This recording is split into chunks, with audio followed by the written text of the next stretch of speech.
বিসমিল্লাহির রহমানির রহিম। আমাদের বরগুনা জেলার স্বাস্থ্য ব্যবস্থা বাংলাদেশের মধ্যে বোধহয় বলতে গেলে জেলা হিসেবে সবচেয়ে অনুন্নত। এর বিভিন্ন কারণ রয়েছে, যৌক্তিক কিছুটা ভৌগোলিক আমাদের অবস্থান, এটাও একটা ফ্যাক্টর, অন্য কারণে। কিন্তু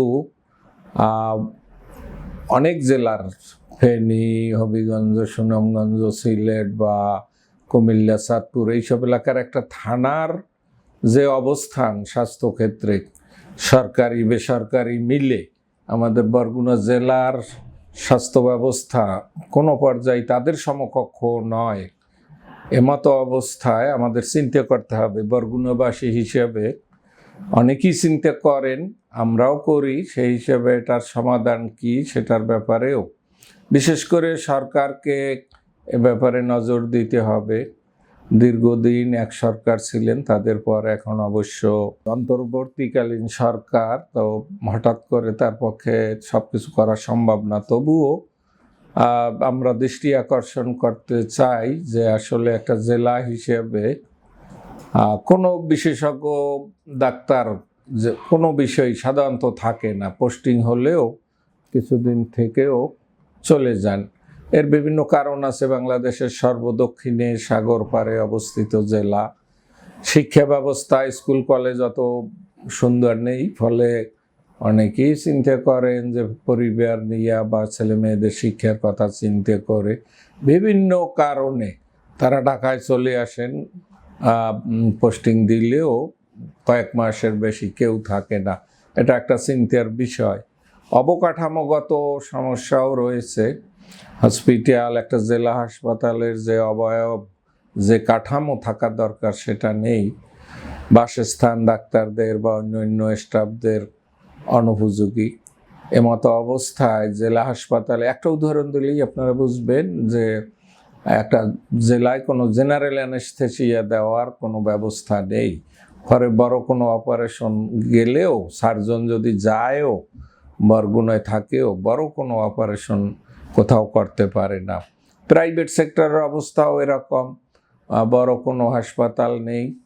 আর শুধু বরগুনা নয়, দক্ষিণাঞ্চল বরিশাল বিভাগে শেরেবাংলা মেডিকেল কলেজ হাসপাতালে শুধু এমআরআই মেশিন আছে।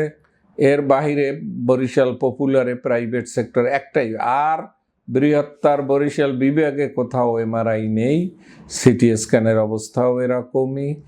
এই হলো, প্রাইভেট সেক্টরেও নেই, শুধু সরকারি নেই। এটা কেন? এটা একটা দেশের, একটা অঞ্চলের মানুষ স্বাস্থ্যক্ষেত্রে এত অবহেলিত, অনুন্নত বা অপর্যাপ্ত সুযোগের হবে কেন, মানে ভুক্তভোগী হবে কেন?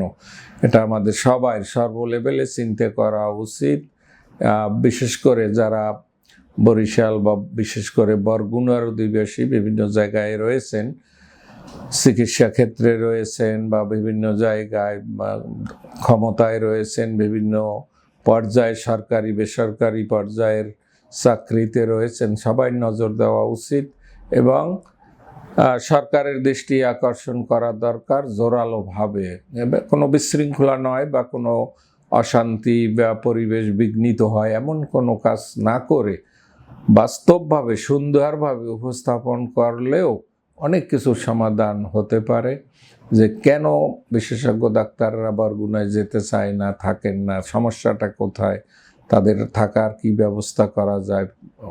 উপরন্ত জেলা হাসপাতাল যেটা রয়েছে বা থানা পর্যায়ে যে হেলথ সেন্টারগুলো রয়েছে, থানা হেলথ কমপ্লেক্স, উপজেলা, এখন উপজেলা হেলথ কমপ্লেক্স বলা হয়, সেখানকারও অবস্থা, প্রত্যেকটা উপজেলার অবস্থা, হেলথ সেন্টারের অবস্থা, স্বাস্থ্যকেন্দ্রের অবস্থা এই একই অবস্থা যেরকম জেলার, এর কাছাকাছি। এটা কেন, কীভাবে উন্নত করা যায় আমাদেরকে? কারণ প্রায় 1 কোটি লোকের বসবাস বরগুনায়, বা কিছু বেশি কম হতে পারে। তো সেই লোকগুলোর দিকে তাকিয়ে সেখানকার মানুষ ছুটে ঢাকা আসে, বরিশাল আসে, তাদের কষ্ট কীভাবে অন্তত সহনীয় পর্যায়ে বা মাঝারি ধরনের, আমরা একেবারে এমন কিছু অসঙ্গত বা বললে ঠিক হবে না যেটা আমাদের রাষ্ট্র, সরকার বা বেসরকারি পর্যায়েও আমাদের সমর্থন নেই, কিন্তু অনেক কিছু করা যায়, যেটা করলে বরগুনার স্বাস্থ্য খাত উন্নত হবে এবং মানুষ উপকৃত হবে। তো এক্ষেত্রে প্রথমেই কিছু ব্যাপার হলো কাঠামোগত উন্নয়ন, চিকিৎসকদের থাকার ব্যবস্থা বা সমস্যা কোথায় থাকে না কেন, শিক্ষা প্রতিষ্ঠানের উন্নয়ন, সাথে সাথে যন্ত্রপাতি, যে চিকিৎসা সরঞ্জাম যেগুলো লাগে সেগুলো কেন নাই, কেন থাকে না, থাকলেও প্রায় নষ্ট হয়ে থাকে, বছরের পর বছর দেখা যায় রিপেয়ার হয় না, শুধু শোনা যায় নাই, এক্সরে মেশিন বন্ধ, আল্ট্রাসাউন্ড মেশিন কাজ করে না, ইকো মেশিন অচল, এইরকম। এগুলো কেন হয় এগুলো আমাদের বুঝতে হবে। শুধু বরগুনার নয়, বরিশালের নয়, সারা দেশের একই অবস্থা কম বেশি।